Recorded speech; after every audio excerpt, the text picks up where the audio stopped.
Watching the mouse cursor suddenly vanish on your Lenovo laptop become really annoying, especially when you are working, browsing, or trying to click something important. Many users notice the cursor disappearing randomly, returning briefly, or completely vanishing after updates or restarting the laptop. Sometimes the touchpad still responds, while other times the pointer refuses to appear at all.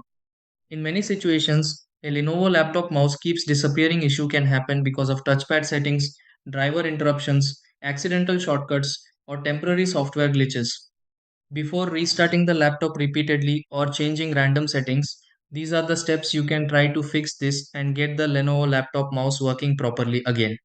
1. Press the touchpad shortcut key on the Lenovo laptop and check whether the mouse cursor appears again normally. 2. Restart the Lenovo laptop completely and wait briefly to see if the mouse returns after startup finishes. 3. Move an external mouse temporarily to confirm whether the issue affects only the laptop touchpad. 4. Check touchpad settings and confirm the Lenovo laptop pointing device remains enabled properly. 5. Test moving the cursor afterward and confirm whether the Lenovo laptop mouse stops disappearing normally again.